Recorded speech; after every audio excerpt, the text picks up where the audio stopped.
तो अब नया वंश कौन सा है प्यारे बच्चों? तुगलक वंश।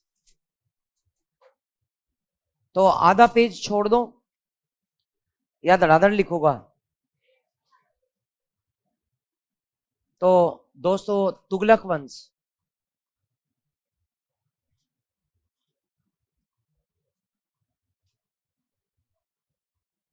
तुगलक वंश, इसका टाइम 1320 से लेकर 1414 तक। यस, सबसे लंबे समय शासन किया।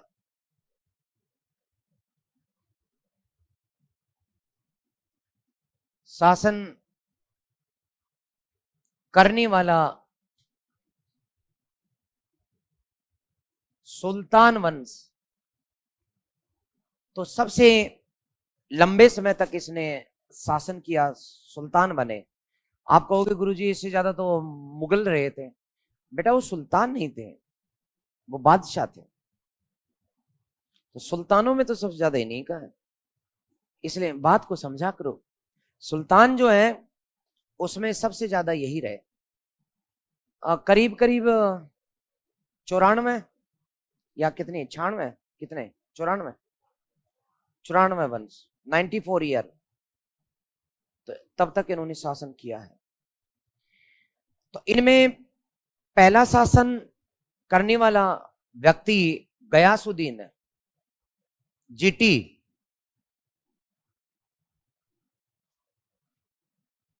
गयासुद्दीन तुगलक मतलब जीटी। 1320 से लेकर 1325 तक।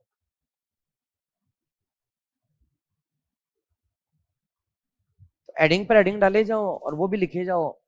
सबसे लंबा वाला लिख दिया क्या?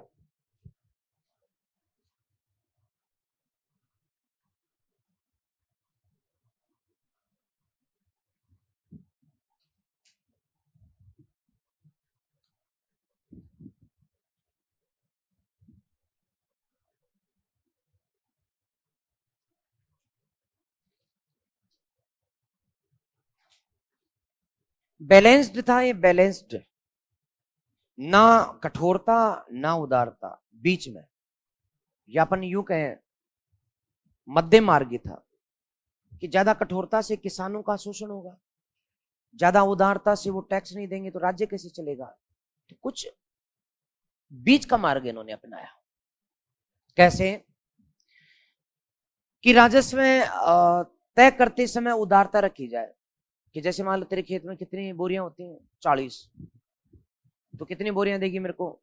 20। कोई ना। तो कह रही नहीं सर, वो समस्या हो जाती है, कई बार अकाल पड़ जाता है, कई बार टिड्डियां खा जाती हैं, और कई बार पड़ोसी भी जो है ले जाते हैं, चोरी हो जाती है, गाय खा जाती है, और क्या क्या खाते हैं जो भी। हाँ, रोजड़ा भी खा जाती है।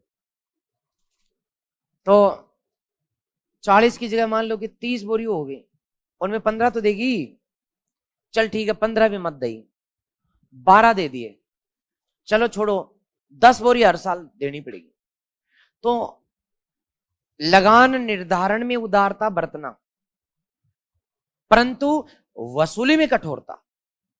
अब 10 बोरी देनी है तो मतलब 10 तो देनी पड़ेंगी, अब मैंने बहुत रियायत कर दी। अब 10 बोरी में से 1 किलो कम होगा तो भी बर्दाश्त नहीं है।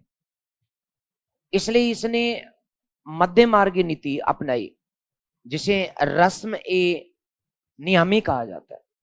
रस्म ए नियमी अर्थात लगान निर्धारण में उदारता, वसूली में कठोरता। कठोरता और उदारता दोनों के बीच का मध्य मार्ग इसने अपनाया। तो बात समझ में आई? तो मैं लिख रहा हूं, तुम लोग भी छापो, छापो। इसने अलाउद्दीन खिलजी की कठोर नीतियों एवं एमएसके की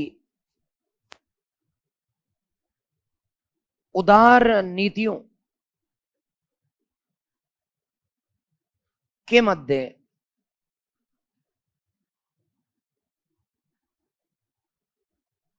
मध्यम मार्गी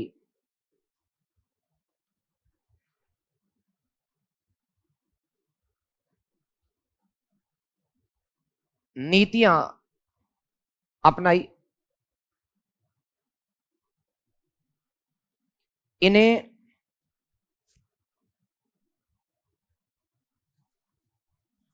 रस्म ए नियमी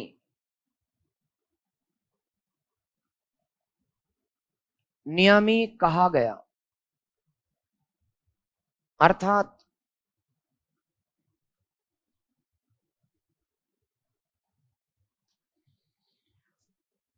राजस्व निर्धारण में उदारता रखना, एक बार में 10% से अधिक लगान नहीं बढ़ाना,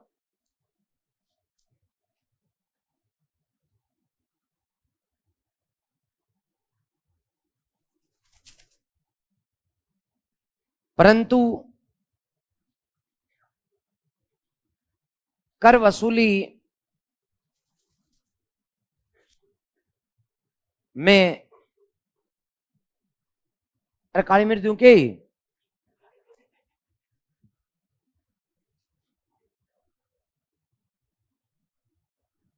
कठोरता रखना। हाँ,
तो लिख दिया ना,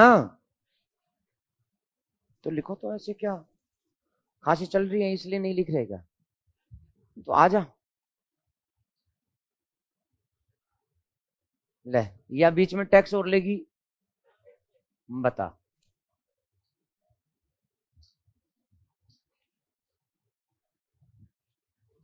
तो क्या नजर लगाओगी, तू भी ले ले एक।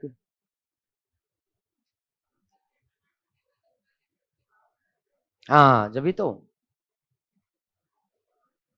रहे बावली, टमाटरों के भावों की और काली मिर्च की अलग अलग बात है। तो टमाटर तो 2 किलो खा जाए, काली मिर्च, अच्छा वो बात है।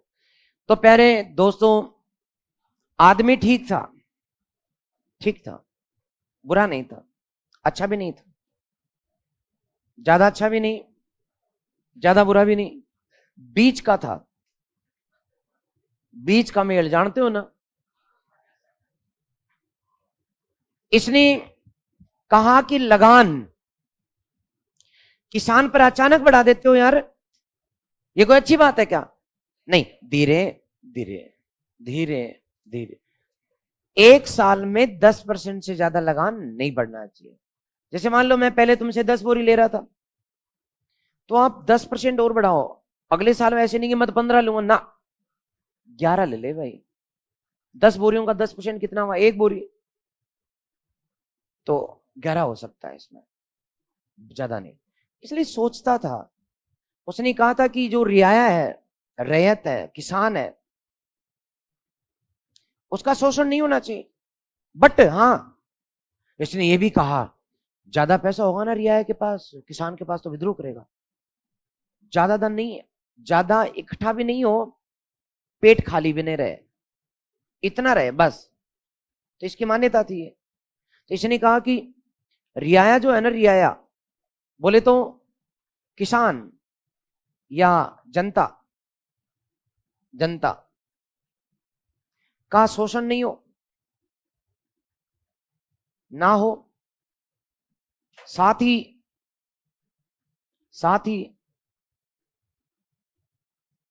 ये एक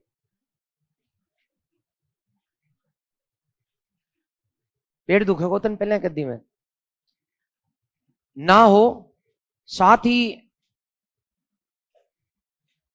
जनता के पास धन संग्रहित भी ना हो, ना हो,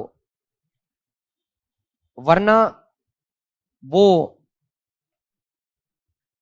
वरना जनता विद्रोह करेगी। तो कुल मिला की बात समझ में आ गई कि तुम्हारे पास ज्यादा धन भी ना हो और तुम ज्यादा गरीब भी ना हो, पेट भी भर जाए, इतनी व्यवस्था मैं कर दूंगा। बाकी पैसे ज्यादा होंगे तो तुम विरोध करोगे, तो कर ले आना चुपचाप, ज्यादा है तो। मैं तो सुल्तान हूं यार। खैर, नहीं नहीं रहने दे, बस बहुत है। तो प्यारे दोस्तों, लिख दिया यहां तक। अब मैं खाऊंगा ही नहीं तो हर सामने पेट कैसे दुखेगा, ये ले, मैं सीढ़ियों में खाऊंगा अकेला। अब बोलो। खैर, आगे ये बंगाल अभियान जीत करके आया, इसने निजामुद्दीन औलिया कौन था रे बताओ? संत था। पहले तुम यहां तक लिखो, मैं बाद में कहानी पूरी सुनाऊंगा तुम्हें। लिख दिया? हाँ, तो टॉपिक अब हम लागी रहे, लिखेगी थोड़ी।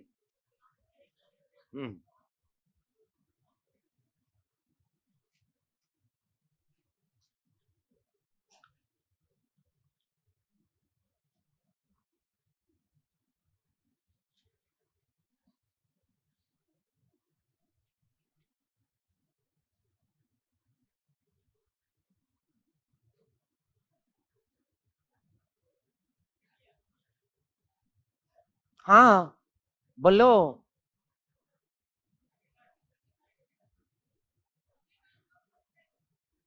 आज कर देंगे तो टेंशन मत ले।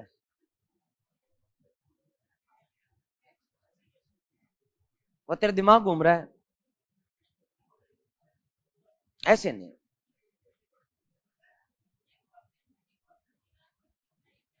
बस ऐसा ही हो रहा है, ऐसे नहीं, फटाफट ले।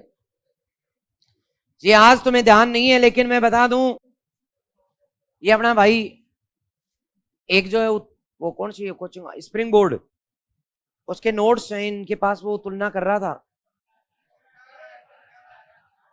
इसलिए उसमें देखा तो अपने वाले मैटर से आधा भी नहीं है, ना सिस्टम ना कोई बात, तो मिला के देखो।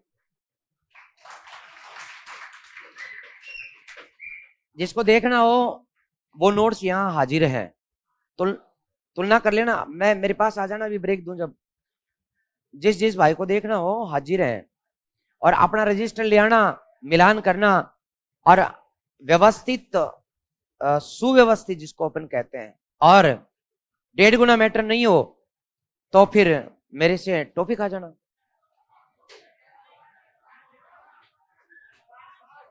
लेकिन यदि ऐसा हो तो फिर, अरे सुनो, यदि ऐसा करोगे कैमरों में बात बाहर जाएगी, घर की बात बाहर जाएगी ना,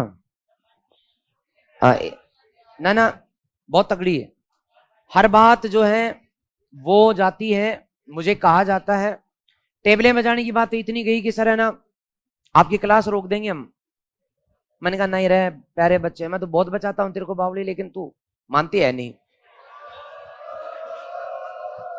बस खैर, अब सुन लो छोरो, ये दिल्ली, दिल्ली किस नदी के किनारे? यमुना, यमुना की इधर है दिल्ली, ये दिल्ली, यहां निजामुद्दीन औलिया का की कुटिया, कुटिया सुन रहे हो क्या? निजामुद्दीन औलिया की कुटिया, और यहां जीटी का महल, गयासुद्दीन तुगलक ने कहा औलिया,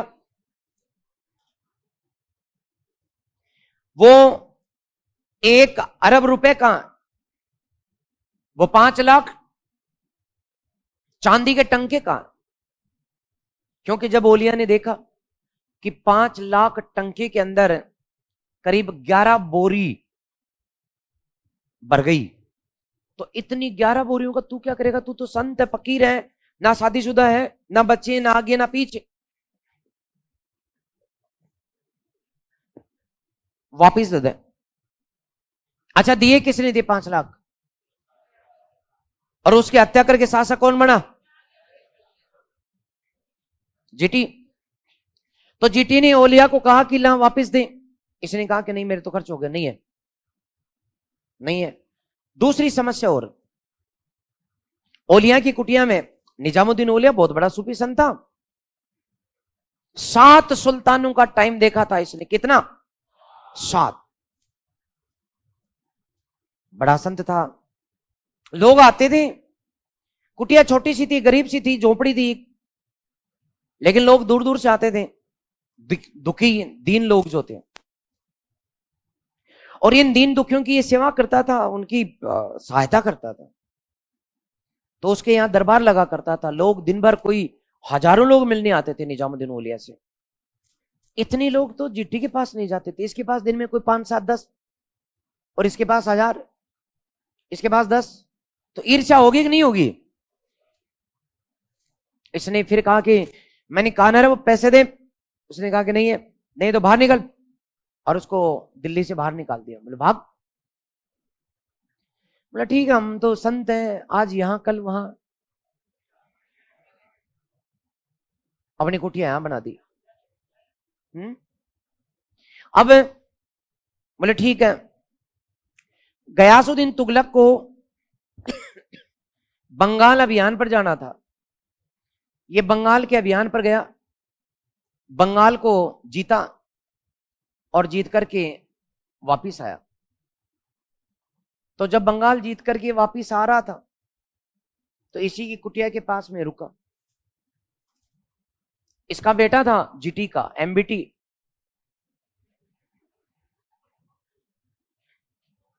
मोहम्मद बिन तुगलक। तो एमबीटी ने जीटी से कहा कि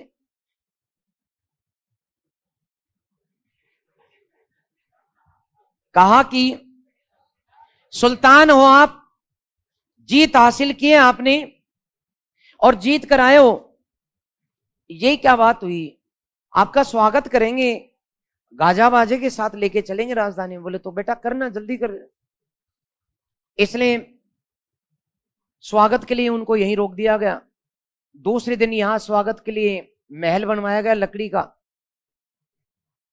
जो अपन टेंट बोलते हैं ना, टेंट, लकड़ी के उनके वो गाड़ गुड़ करके, वो तान तोड़ करके, वो जो तंबू, लकड़ी का महल। तो यहाँ उसका जोरदार तंबू लगाया गया, लकड़ी का, हो बहुत जोरदार, बादशाह था यार, सुल्तान था। शाम का समय था, दूसरे दिन स्वागत होना था, शाम के समय में टहल रहा था कौन? जीटी। और यहीं पर कौन था? निजामुद्दीन औलिया। घूमते घामते निजामुद्दीन औलिया भी आया हुआ था, लोटा लेकर के शाम को जंगल में, और ये भी आया हुआ था। इसने निजामुद्दीन औलिया को देखकर कहा कि ए औलिया, पाखंडी, पैसे खा गया, 5 लाख सरकार के खजाने के थे, और पाखंड करता घूम रहा है। उसने कहा कि जी सुल्तान। आगे कहा कि देख, तूने बद्दुआएं दी होंगी मुझे, काहे का संत है तू? बोले दिए हैं कि नहीं? बोले दिए हैं। मैंने तेरे को दिल्ली से निकाला? बोले निकाला। और बदले में तूने मेरे को खूब बद्दुआएं दी? दी। लेकिन मेरा क्या बिगड़ा? पाखंडी, मेरा कुछ नहीं बिगड़ा। देख, मैं बंगाल जीत करके वापस दिल्ली भी आ गया, तब उसने कहा कि नहीं, दिल्ली नहीं आए, दिल्ली दूर है, अभी दिल्ली दूर है। तो इसने कहा हुनूज श्रीमान, दिल्ली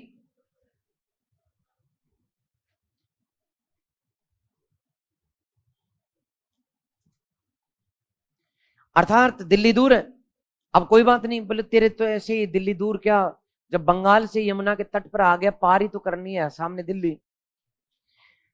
दूसरे दिन स्वागत में हाथी भी आए, हाथियों के द्वारा मालाएं डलवाई गई, जोरदार जुलूस निकला, मस्त भंगड़ा हुआ, स्वागत हो रहा था। जो दरबारी थे, अमीर थे, गिफ्ट लेके आए, मालाएं पहना रहे थे, स्वागत पर स्वागत चल रहा था। तभी अचानक अचानक बर्नी अपनी किताब में लिखता, जियाउद्दीन बर्नी अपनी किताब तारीख ए फिरोज शाही में उसने लिखा कि बिना बादलों के अचानक आकाश में बहुत ही भयंकर गड़गड़ाहट हुई, बिजली कड़की जोर की। अब हाथियों को लगा ये क्या हुआ, हाथी तो आती है ना यार। उनको जैसे ही बिजली कड़की एक बार, फिर और दूसरी बार जोरदार, हाथियों को लगा पता नहीं क्या आ गया, बोले चालो रे। और हाथियों ने जो है चिंगाड़ते हुए इधर उधर के जो तंबू तंबू थे उनको पटकते पटकते बाहर निकले, और तंबू तंबू जो सारे थे वो धड़ाधड़ आने लगे। सबसे ज्यादा लकड़ी के तंबू उसी के ऊपर लगे हुए थे जो सुल्तान था, सारे के सारे धै और धमाधम उसी पर गिरते गए। एक गिरा, दूसरा, तीसरा, और नीचे कौन दबा, और वहीं उसकी, और दिल्ली क्या रह गई, दूर रह गई। तो ये निजामुद्दीन औलिया की बात थी। इसने कितने सुल्तानों का काल देखा, 7 सुल्तानों का काल इसने देखा। किसने देखा, ठीक है। तो ये बात मुझे आपको लिखवानी है। आज भी दिल्ली रेलवे स्टेशन का नाम हजरत निजामुद्दीन रेलवे स्टेशन है, क्योंकि इसके बाद लोग कांप गए, डर गए भयंकर, कि इसके मुंह से जो वाणी निकल जाएगी वो तो सत्य हो जाएगी। और फिर इसने, जो इसका बेटा था ना एमबीटी, वो तो बहुत ज्यादा डर गया, उसने तो पैर ही पकड़ ली किसके, कि चलो ना प्लीज, चलो ना प्लीज, दिल्ली चलो। दिल्ली लेकर के गया। निजामुद्दीन औलिया ने कहा था मेरी कब्र पर मुझे कोई स्मारक नहीं चाहिए, जब मैं मर जाऊं तो मुझे खुले आसमान के नीचे दफना देना, मैं खुले आसमान के नीचे खुदा के तारों के बीच अपने विश्राम करना चाहता हूं। लेकिन डरा हुआ था निजामुद्दीन औलिया से कौन, एमबीटी। एमबीटी के समय निजामुद्दीन औलिया की मृत्यु हुई, और मृत्यु होते ही उसने संगमरमर से उसका मकबरा बनवा दिया। तो आज निजामुद्दीन औलिया का मकबरा कहां है, दिल्ली में। किसने बनवाया, एमबीटी ने, मोहम्मद बिन। जबकि उसने कहा क्या था खुद ने, मुझे मेरी मृत्यु के, मेरी कब्र पर कोई स्मारक नहीं चाहिए, मुझे खुले विश्राम करने देना, खुले में विश्राम करने देना। फिर भी किसने बनवाया, क्यों, सांपों से डरते हैं ना लोग, तभी गोगा जी को धोखते हैं, वरना धोख नहीं मारते। हाँ, बात समझ में आई ना। हाँ, तो चमत्कार को नमस्कार है। बापूजी के साथ जो हुआ बेटा जी नहीं चाहता था, इसलिए ऐसा हुआ। ठीक है, लिखवा दूं, ओके, लिखो। जीटी ने, जीटी, हाँ जी, अरे जीटी लिखो, शॉर्टकट चलो ना। गयासुद्दीन तुगलक, हाँ, तो जीटी ने या गयासुद्दीन तुगलक ने निजामुद्दीन औलिया से, निजामुद्दीन औलिया से 5 लाख टंके मांगे,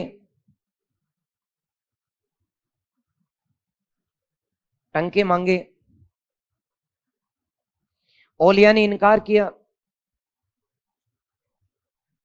औलिया ने इनकार किया, इनकार किया। जीटी ने औलिया को, जीटी ने औलिया को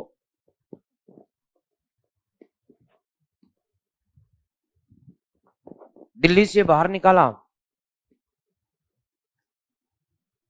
दिल्ली से बाहर निकाला।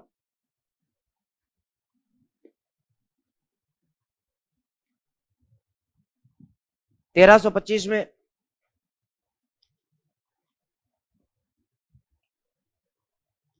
जीटी ने बंगाल जीतकर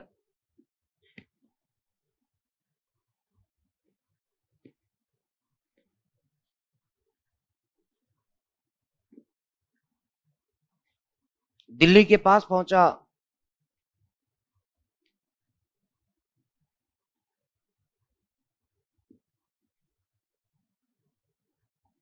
दिल्ली के पास पहुंचा।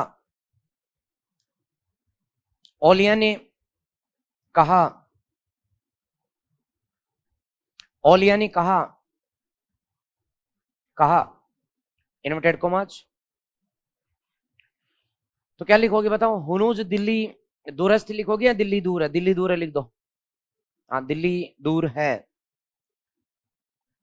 दिल्ली दूर है।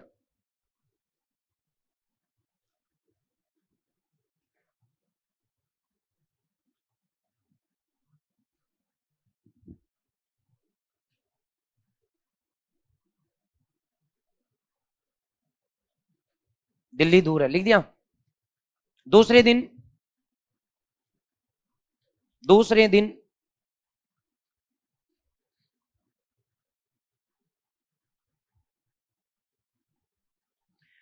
एमबीटी द्वारा बनवाए गए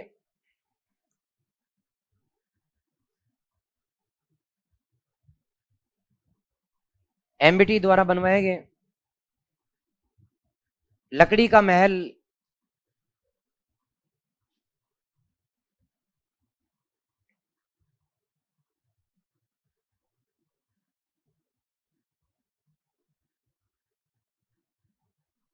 बिना बादलों की बिजली गिरने से, लकड़ी का महल बिना बादलों की बिजली गिरने से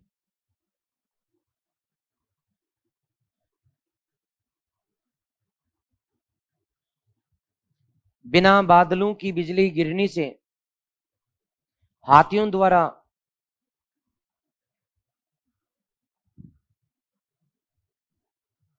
हाथियों द्वारा गिराया गया। इन लकड़ी का महल हाथियों द्वारा गिराया गया।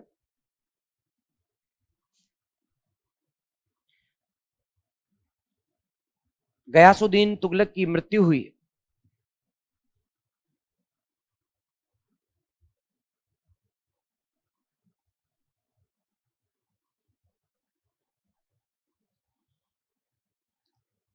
ओके, तो खत्म।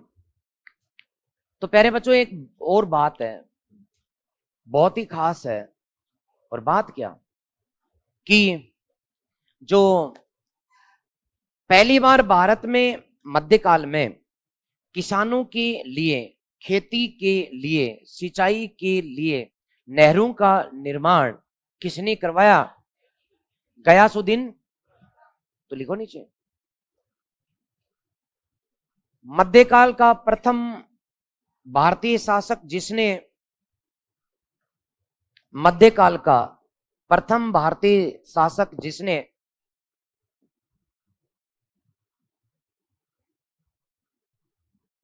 प्रथम भारतीय शासक जिसने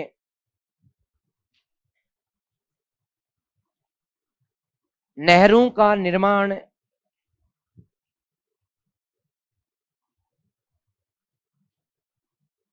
नहरों का निर्माण करवाया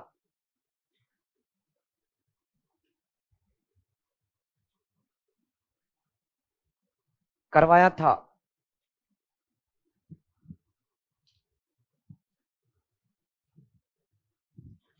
तो प्यारे बच्चों, अब क्या पढ़ेंगे? एमबीटी।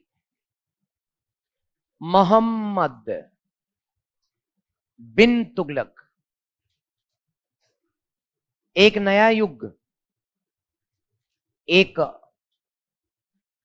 नई विजय का युग, ताकत का, बुद्धि का एक बेजोड़ संगम। साथ में एक बात और समझे, बहुत पढ़ा लिखा है, बहुत ज्यादा, बहुत विद्वान है, बहुत ज्यादा विद्वान। दुनिया की 6 भाषाएं आती हैं इसको, बावड़ी। तेरे को कितनी आती हैं? बस, तो अब तू सोच ले कितना बड़ा विद्वान था। इसका समय 1325 से लेकर 1351 तक था। इसका मूल नाम जोनाखा, जोनाखा। क्या नाम था? जोनाखा, जोना, जोनी जोनी नहीं, जोना, जोनाखा।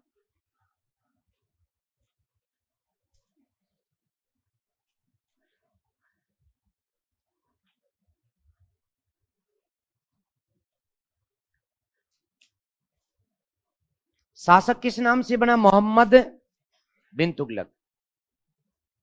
सल्तनत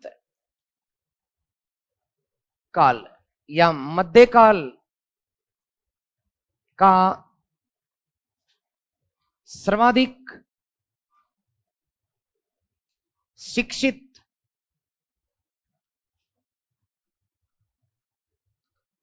भारत का शासक, भारत का शासक जिसे कौन कौन सी भाषाएं, तुर्की, अरबी, फारसी और बोलो, अरे संस्कृत भी आते थे। उर्दू का तो विकास ही नहीं हुआ था का।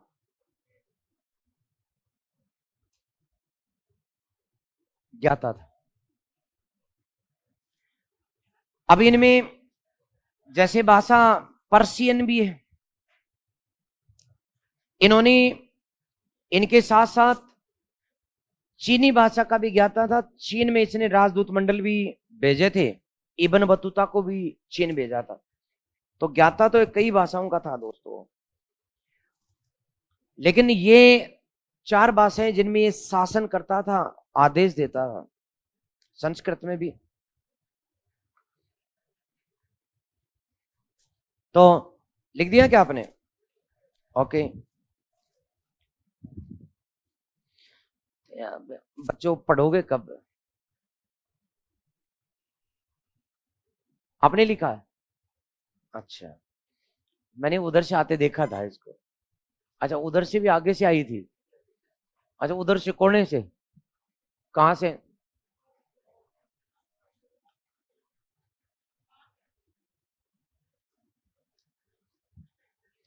एक ही लाइन पढ़ने लायक है, वही पढ़ देता हूं मैं।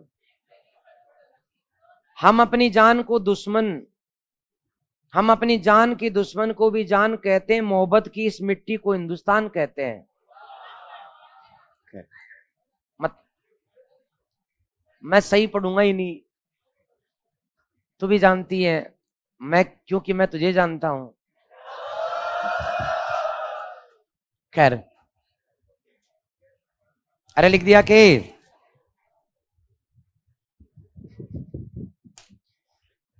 तुम जो सोचते हो, तुम जो लिखते हो, उतनी तुकबंदी तो मैं बोलते बोलते कर लेता हूं। तो इसमें कोई बड़ी बात नहीं है। जैसे अपन ये भी कह सकते हैं कि हमने जिसको दिल दिया, उसने हमें कहा, सुन लो एक मिनट, फिर मतलब नहीं। जिसने जिसे हमने दिल दिया, उसने हमें कहा कि तुमने मुझे क्या दिया। हमने सोचा कि अब हमारे पास रह क्या गया, सब कुछ दे दिया। क्या? विश्वास। विश्वास ज्ञान की बात है। मजा आएगा भी नहीं, मैं घुमा चुका खेल को, क्योंकि पहली लाइन में तुम्हारा हो सुन चुका था। तो प्यारे बच्चों, मध्यकाल का सबसे शिक्षित, लेकिन दिक्कत इसकी, शासक बहुत दूर चला गया शिक्षा के क्षेत्र में, उसकी सोच वर्तमान से मिलती थी, लेकिन उसकी प्रजा मध्यकाल की थी। ये प्रयोग धर्मी था, ये धार्मिक रूप से सही सुनु था। इसने कहा कि इस्लाम चीज क्या है, सबसे बड़ा धर्म तो मानव का है। इसने हिंदुओं के साथ, जैनियों के साथ, विद्वानों के साथ दरबार में बराबर योग्यता से उनको बुलाया। उसने कहा मैं नहीं जानता कौन है खलीफा, मैं नहीं जानता कि इस्लाम के कानून क्या कहते हैं, मैं वो करता हूं जो मेरे हिंदुस्तान को, यहां के शासन को जिस कानून की जरूरत है उसे मैं लागू करता हूं। जो होगा मेरा कयामत के दिन देख लूंगा, मुझे डर नहीं है, लेकिन आज मैं मेरे न्याय, सुल्तान के न्याय का काम करूंगा। तो बहुत योग्य था, परंतु लोग समझ नहीं पाए इसकी योग्यता को। लोगों ने इसको पागल कहा, पागल।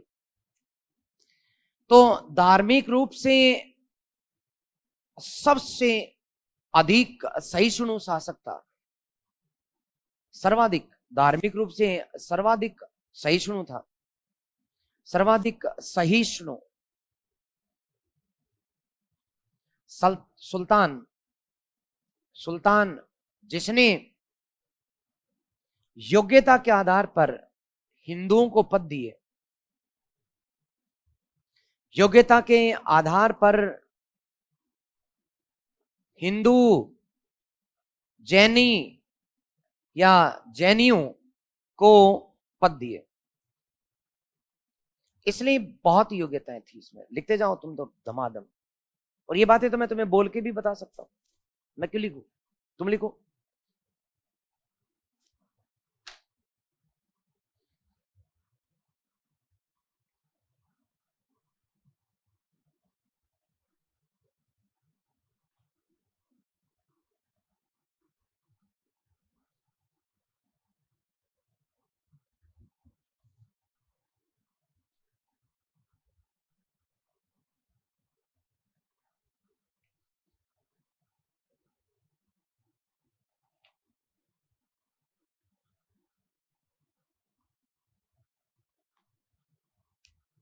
लेकिन फरिश्ता लिखता है, एक लेखक है फरिश्ता, लेखक का नाम फरिश्ता, फरिश्ता।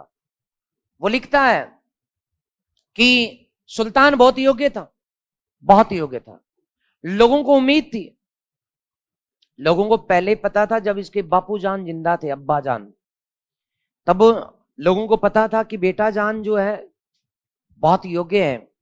लोगों ने कहा कि मजा तब आएगा जब सुल्तान मोहम्मद बिन तुगलक बन जाएगा। सबको पता था कि बहुत योग्य है, लेकिन व्यक्ति फैल कब होता है बेटा, जब उसे उम्मीद ज्यादा हो जाती है, बहुत ज्यादा, और जब वो खरा उतरता नहीं है तब लोग उसे गालियां देते हैं। जैसे मोदी जी 2014 में लोगों ने किस जोश खरोश के साथ उन्हें भारत का सुल्तान बनाया, मतलब प्रधानमंत्री, क्योंकि वादे थे, इरादे थे कि भारत के दुश्मनों को जवाब दे दूंगा, भारत की जनता को मैं 15-15 लाख दे दूंगा, मैं सब बेरोजगारों को रोजगार दे दूंगा, मैं सुभाष चंद्र बोस सहित जितने भी हमारे योद्धा, उनकी मृत्यु की सच्चाई को बाहर ले आऊंगा, मैं वो कर दूंगा जो आज तक नहीं हुआ। लेकिन हुआ क्या? सुभाष चंद्र बोस की हकीकत बाहर आई, ज्यादा छुपा ली गई कि उनकी मौत हुई थी कि नहीं हुई थी, हुई थी कब हुई थी। 2014 के चुनाव को यदि पुराने वीडियोस आप देखना चाहें, यूट्यूब पे पढ़ें, हर भाषण में ये दो बात जरूर होती थी। कौन सी? 15 लाख, और साथ में सुभाष चंद्र बोस की हकीकत बाहर आनी चाहिए। अब 2015 के बाद उन दोनों का नाम बाहर आया नहीं। 15 लाख की बात बाहर आई, कभी आती है क्या? सुभाष की बात कभी बाहर आई? अब क्या है, मोदी जी छोड़ो, शाह के भाषण को भी तुम मेरी तरफ से नोट करना। उनकी 1 मिनट का भाषण 5 बातों पर चलेगा। 1 मिनट का भी। नंबर 1, पाकिस्तान। 5 मिनट में 5 बार पाकिस्तान नहीं आया तो फिर मोदी का भाषण क्या हुआ? पाकिस्तान। नंबर 2, कांग्रेस का कुशासन, कांग्रेस को कोसना, पाकिस्तान का नाम लेना, हिंदू धर्म और मंदिर का नाम लेना, मंदिर मंदिर मंदिर मंदिर। आप गए हो कभी उस मंदिर में? आप जाओगे कभी उस मंदिर में? अरे यहीं गणेश मंदिर है, उनमें तो पूछ लो। लेकिन वोट बैंक की बात है, बात वो है सच्ची श्रद्धा। तो पाकिस्तान कांग्रेस का कुशासन, मंदिर और हिंदू धर्म के ऊपर खतरा है। इन बातों के अलावा और कोई बात नहीं मिलेगी। साथ में कांग्रेस का भ्रष्टाचार, बस ये 5 बातें हैं। उसके ले दे करके यदि मोदी जी की उन्हें कहो कि इन 5 बातों के अलावा तुम 1 मिनट बोल करके दिखा दो, नहीं बोल पाएंगे, नहीं बोलेंगे। कारण क्या है?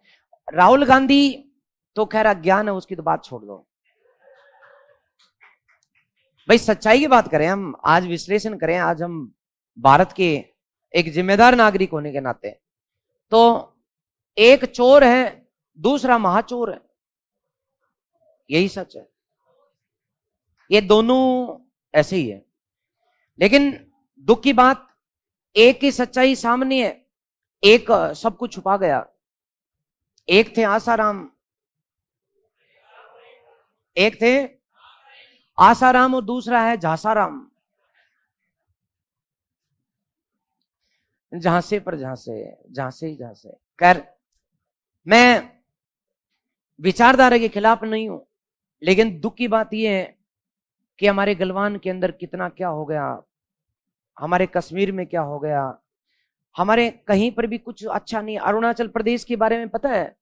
कितनी गांव चीन ने वहां पर मोर्चे बना करके बिल्डिंगें बना दी हैं। वो कभी आएंगे वापस? अरे तेरे बस में नहीं है भाई तो हमें कह तो सही, पुकार तो सही, हम जाएंगे। क्योंकि भारतीय किसान किसान नहीं है, बस वो वर्दीहीन सैनिक है, उसके पास वर्दी नहीं है, सैनिक तो है। आज इजराइल अपनी इज्जत के लिए लड़ रहा है? नहीं लड़ रहा, हर आदमी लड़ रहा है, लेकिन हमें तो लड़ने का मौका ही नहीं दिया गया। यही इतिहास गवाह है। जब पृथ्वीराज तृतीय तराइन में लड़ रहा था, भारत की जनता को पता था क्या कि अब हम गुलाम बनने वाले हैं? इससे अच्छा तो ये होता ना कि पृथ्वीराज जनता को कह के साथ ले जाता कि चलो वरना गुलाम हो जाओगे, ले गया। आज भी वही कहानी है, वो क्यों हुई? कुछ नहीं पता, कछु ना पता, कछु ना पता। खैर, अपन इसकी बात कर रहे हैं, इसमें मुझे एक लाइन लिखवानी है, लिखोगे? हाँ जी, लिखो। नहीं, मैं ये नहीं कह रहा कि आप भले हैं कोई। दुख की बात यह है कि आपकी और मेरे जैसे बुद्धिजीवी वर्ग राजनीति में आता ही नहीं है। वहां कौन राजनीति में आता है? जो 10वीं के अंदर सप्लीमेंट्री लाता है वो राजनीति में आता है। समझ रहे हो ना? देख लो, मैंने 4-5 दिन पहले स्मृति ईरानी का भाषण सुना, मुझे तुरंत जो है ना इतना भयंकर गुस्सा आया। हैदराबाद में बोल रही थी वर्ल्ड हंगर इंडेक्स में भारत का स्थान 126 आ गया। तो आ गया यार, क्या हो गया, क्या फर्क पड़ गया? 111, सॉरी 111। तो 126 देशों की सूची में 111 भारत, यानी कि बहुत ज्यादा भूखे देशों में से है। कोई बात नहीं है यार, जनसंख्या इतनी है दुनिया की सबसे ज्यादा। लेकिन उसने उस पर जो बोला वही मेरा मन डोला। उसने कहा कि ये कुछ नहीं है, वर्ल्ड इन हंगर इंडेक्स ये क्या भूखे लोगों के बारे में जानकारी देती है। 3,000 लोगों को फोन करते हैं और वो फोन पर पूछते हैं कि आपने कुछ खाया? तो भारत में जब फोन किए थे तब वो सुबह सुबह कर लिए थे, तो उस समय भारत में किसी ने कुछ खाया नहीं था, इसलिए 111। ये बात सही नहीं है। बावड़ो, तुम लोग आप इकोनॉमिक पढ़ रहे हो, उसके लिए 4 मानक हैं, उसके 4 मानक हैं, जिसमें ग्लूकोज की मात्रा, भोजन की मात्रा, क्या खाया जा रहा है और गरीब लोगों की थाली में क्या है, वो सब देखा जाता है। 4 मानक है उसके। फोन एक भी नहीं आता। लेकिन झांसे देने की भी एक सीमा होती है। और मैंने देखा उसमें, तुम यूट्यूब पे पढ़ा है, स्मृति ईरानी डालना वर्ल्ड हंगर इंडेक्स, वो लोग 50,000 तालियां बजा रहे हैं, वाह क्या नेताजी का ज्ञान है, गजब गजब। तो ये ज्ञान जो है ये अच्छा नहीं है भाई। जनता को बेवकूफ मत बनाओ, जो सच है उसको सामने लाओ, मेरा कहने का ये है। लेकिन दोनों ही पार्टियां ऐसी हैं, एक हरामी है दूसरी महारामी है, समझ। खैर, हाँ, अपन राजनीति की बात करेंगे नहीं ना, मैं किसी को अच्छा बता ही नहीं रहा। मैं भारतीय समस्याओं को उठा रहा हूं, तुम लोग भी सहमत होंगे उसमें। अगला लिखेंगे, अगला लिखो एमबीटी, एमबीटी, एमबीटी प्रयोग धर्मी, एमबीटी प्रयोग धर्मी शासक था, प्रयोग धर्मी शासक था, शासक था जिसने जिसने 5 योजनाएं, 5 योजनाएं लागू की।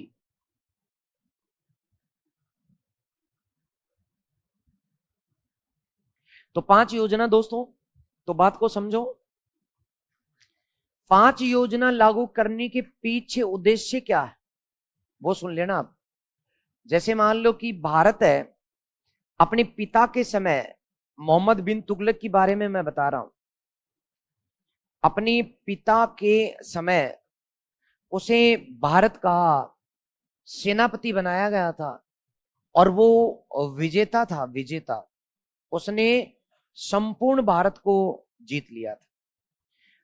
अलाउद्दीन खिलजी के समय भारत को जीतकर वहां के शासकों को अपने अधीनता में रखा गया था। लेकिन अब की बार ये जो दिल्ली है, यहां से जब गयासुद्दीन तुगलक का समय था, तब इसने बंगाल तक तो गयासुद्दीन ने खुद ने जीत हासिल की थी, लेकिन गुजरात, देवगिरी, तेलंगाना, द्वार समुद्र और तमिलनाडु, ये एक ही अभियान में मोहम्मद बिन तुगलक इन सबको जीत लिया। और हाँ, एक बार में जब निकला तो इनको जीतकर फिर आगे, फिर आगे, फिर आगे, फिर आगे, फिर आगे, फिर जीत करके फाइनली आया। बात समझ लो। तो उसी समय उसने यहां के जितने भी राजा थे, छोटे मोटे, सबको हटा दिया, खत्म। और पूरे में सल्तनत का साम्राज्य फैला दिया। तो पूरा भारत जो था उसके समय सल्तनत साम्राज्य में मिला लिया गया। बट मतलब परंतु इतने बड़े साम्राज्य पर एक राजधानी दिल्ली से शासन करना संभव नहीं था। वह क्या, दिल्ली से उस जमाने में तेज से तेज वाहन पर जाया जाए तो जब तमिलनाडु आए तब तक वक्त लग जाता है करीब 4 महीने का। क्योंकि सबसे तेज वाहन क्या है, प्लेन। उस समय है क्या, रेलगाड़ी, कार, बस, कुछ भी नहीं है। घोड़ा, और घोड़े के साथ वही समस्या, भले ही घोड़ा बहुत तेज दौड़ा, बट घोड़ा भी कितनी देर दौड़ेगा, 3 घंटे के बाद घोड़े को विश्राम, 3 घंटा अधिकतम। इसलिए पहले 2 अस्पा, 2 अस्पा, 2 घोड़े साथ रखते थे घुड़सवार, कि एक घोड़ा जो है युद्ध में जा रहे हैं तो 2 सैनिक निकलेंगे कि तुरंत युद्ध में जाना है, 2 घोड़े लेकर के, और इसके बाद में उनके साथ एक घोड़ा एक्स्ट्रा, और वो उसे विश्राम देंगे, और पीछे आने वाले सैनिकों को वो घोड़ा विश्राम दिया हुआ मिल जाएगा, एक सैनिक रास्ते में रुकता चला जाएगा। खैर, लेकिन 4 महीने का वक्त लगता था। अब आप सोचो कि यहां विद्रोह हो गया तो सूचना कब तक पहुंचेगी, और फिर वहां से सहायता आएगी, तब तक कितने महीने लग गए, तब तक तो खेल खत्म है। इसलिए इसने दिमाग लगाया कि राजधानी दिल्ली रहेगी तो दक्षिण पर नियंत्रण संभव नहीं, यदि राजधानी दक्षिण में रहेगी तो उत्तर पर नियंत्रण संभव नहीं, अतः राजधानी बीच में होनी चाहिए। इसलिए उसने दिल्ली से राजधानी बदलकर कहां की, देवगिरी। तो राजधानी कहां बनाई, तो उसकी पहली योजना थी, कौन सी योजना, राजधानी परिवर्तन, परिवर्तन, परिवर्तन। और ये काम उसने किया भी। पहले उसने दिल्ली के लोगों को कहा, पहले उसने अपने प्रशासकों को कहा कि चलो रे भाई राजधानी ले चलांगा। अरे आज भी तो चेंज होती है राजधानी, पता है क्या तेरे को, नहीं है, ले मैं बताऊं। कश्मीर की राजधानी 6 महीने जम्मू और 6 महीने श्रीनगर रहती है। ये सच है। यानी शीतकालीन जम्मू कश्मीर की राजधानी जम्मू होती है और ग्रीष्मकाल में श्रीनगर होती है। अंग्रेजों के समय भारत की राजधानी 6 महीने कलकत्ता और 6 महीने शिमला रहती थी। आज भी शिमला में वाइसराय हाउस बना हुआ है, रहती थी। और बाद में भी 6 महीने दिल्ली और बाद में 6 महीने शिमला रहती थी। तो राजधानी बदलना नॉर्मल बात थी, लेकिन लोग नहीं समझ पाए। इसने अपने प्रशासकों को कहा कि चलेंगे, तैयारी कर लो। बोले साहब कहां चलेंगे? बोले देवगिरी चलेंगे। प्रशासक ने आके हाथ जोड़ दिए, बोले साहब मैं ना चालू। क्यों? मैं तो त्याग पत्र दूंगा। क्यों? मेरी घरवाली नहीं जा रही साथ में। क्यों? बेटा बेटी भी नहीं जा रहे साथ में। अरे तो क्यों? वो घरवाली कह रही है कि मेरे भाई, मेरे पापा और मेरी मम्मी तो दिल्ली में रह जाएंगे, मैं मिल नहीं कब आऊंगी। मैं तो पियर को नहीं छोड़ सकती। तो एक काम कर। और साहब मेरी छोरी, क्यों क्या हुआ छोरी को? उसका ससुराल भी दिल्ली में है। उसने मना कर दिया। तो उसने कहा उसको रहने दे। नहीं, बोल मेरी घरवाली रो रही है कि मैं छोरी से मिले बगैर, पीर वालों से मिले बगैर मत नहीं जाऊं। उसने कहा जा उनको भी कह दे, वो भी चलेंगे, बोल दे। तो हर प्रशासक ने उसने अब आधी दिल्ली को ले जाना पड़ा। तब उसने सोचा कि जब आधी जाए तो पूरी ने क्यों ले जाई जाए। आदेश ठोक दिया। लेकिन पहले उसने देवगिरी में एकदम प्लान करके सड़कें बनवाई और सड़कों के किनारे बिल्कुल समानांतर पैटर्न पर उसने घर बनवाए। सरकारी खर्च से घर बनवाए गए। बीच बीच में बड़े बड़े उद्यान लगवाए गए। नहरों की व्यवस्था की गई। बहुत अच्छी तरीके से ये सिटी बसाई गई थी और इसका नाम कर दिया गया दौलताबाद। क्या नाम किया गया? दौलताबाद।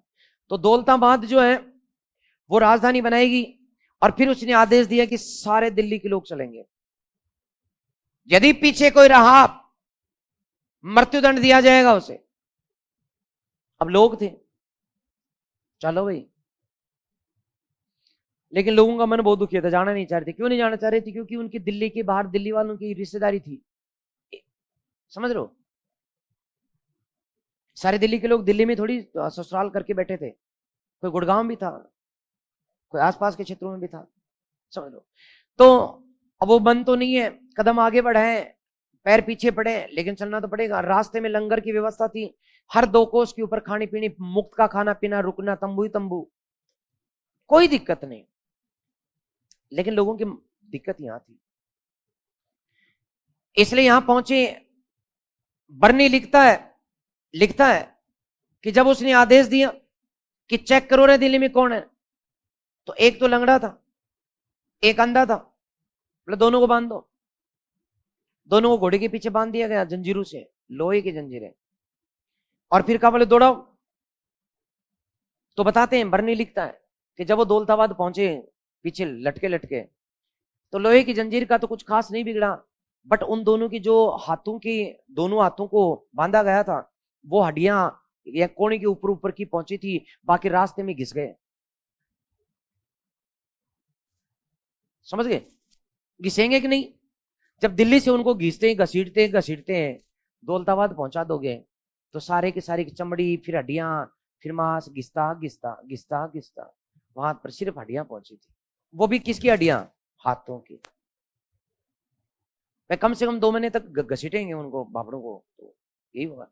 खैर, लेकिन यहां पर जब लोग आए तो 2 समस्या हो गई। नंबर 1, यहां ठंडक है, दिल्ली की सर्दी है यार।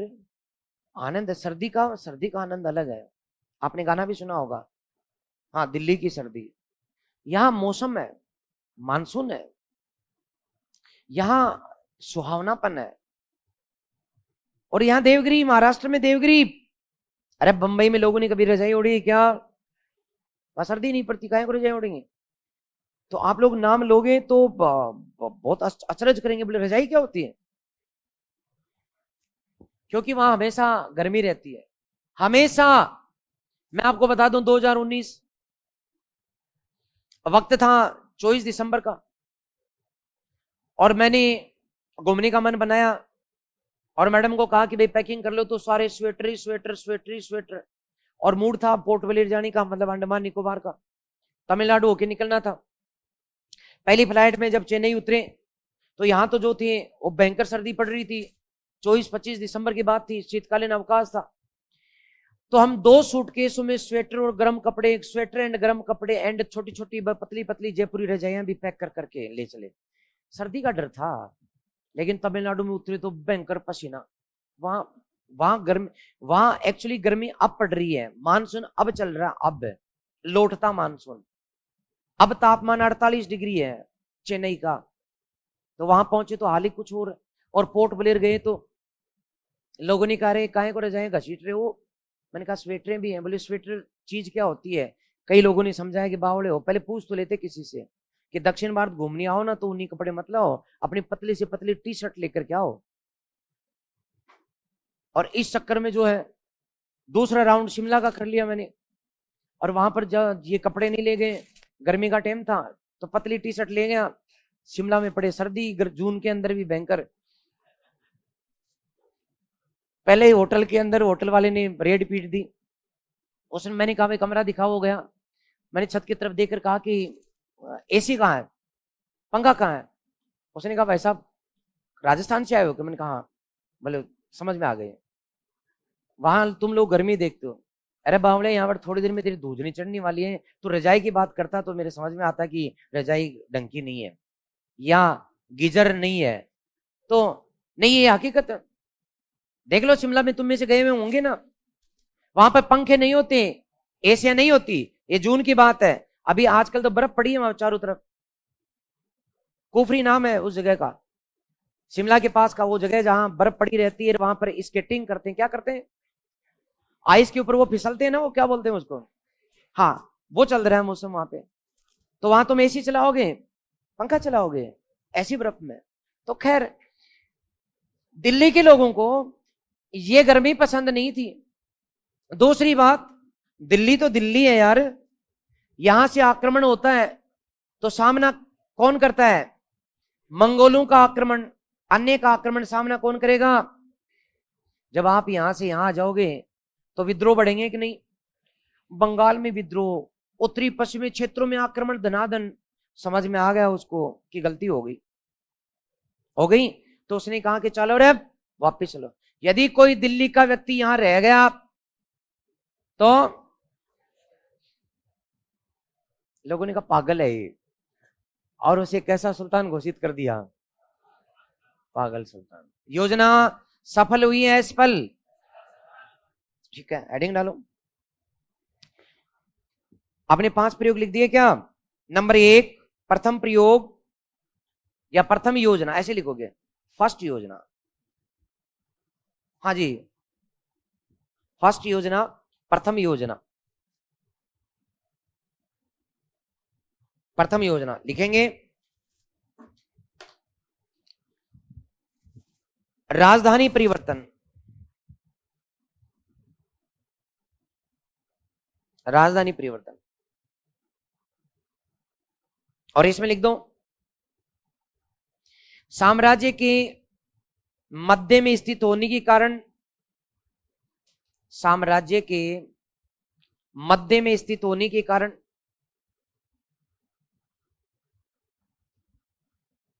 मध्य में स्थित होने के कारण,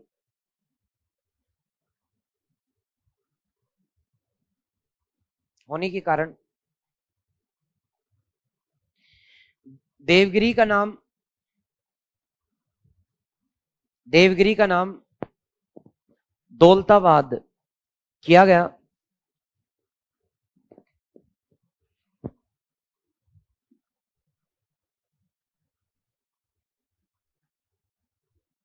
उसे राजधानी बनाया गया।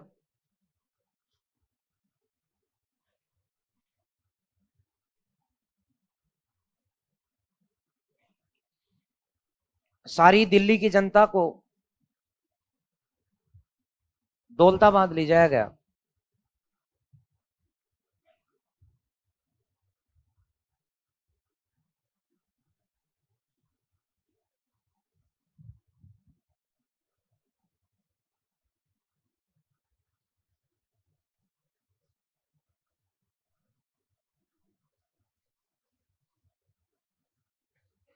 ले जाएगा, परंतु प्रयोग असफल रहा।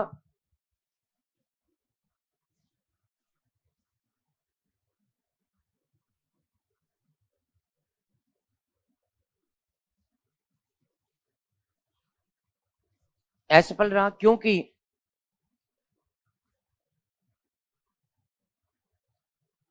पश्चिमोत्तर भारत पर मंगोलों के आक्रमण हुए,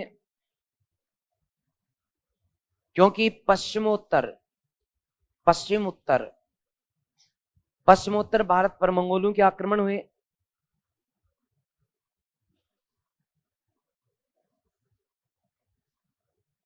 मंगोलों के आक्रमण हुए,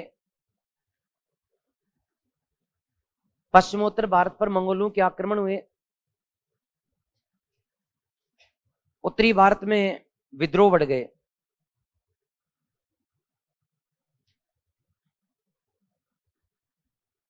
उत्तरी भारत में विद्रोह बढ़ गए।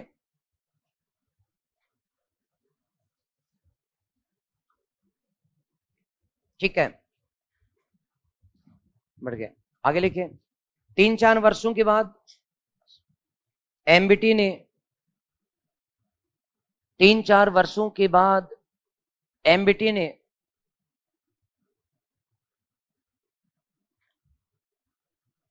एमबीटी ने राजधानी पुनः दिल्ली को बनाया।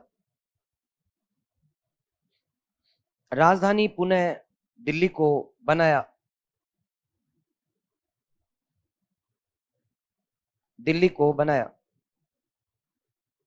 अब यहां पर एक खास बात, बर्नी कहता है कि साम्राज्य के बीच में थी इसलिए बनाया, लेकिन इब्न बतूता जो है ना, जो मोरक्को का यात्री था, इब्न बतूता, तो ये कहता है कि कारण वो नहीं था साहब, तो दिल्ली के जो लोग थे वो सुल्तान को गालियां लिख लिख करके और कागज फेंक जाते थे उसके महल में,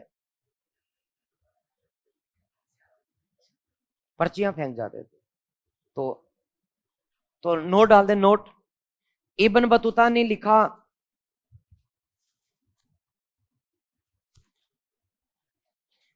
इब्न बतूता ने लिखा, नोट, इब्न बतूता ने लिखा, इब्न बतूता ने लिखा, ने लिखा, ने लिखा कि दिल्ली वासी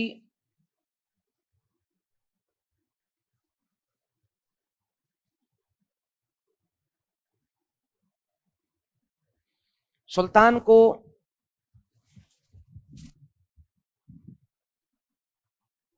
गालियों वाले पत्र, गालियों वाले पत्र, गालियों वाले पत्र भेजते थे।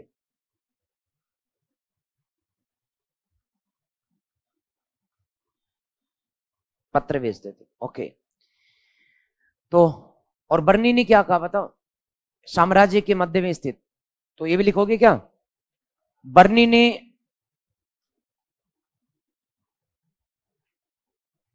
राजधानी परिवर्तन का कारण, बर्नी ने राजधानी परिवर्तन का कारण,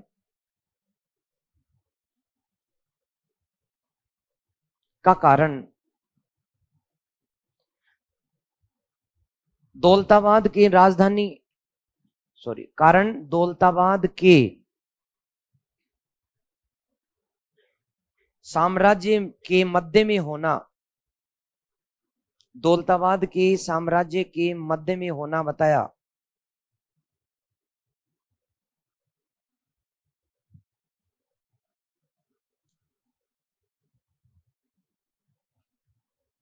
बताया, ओके।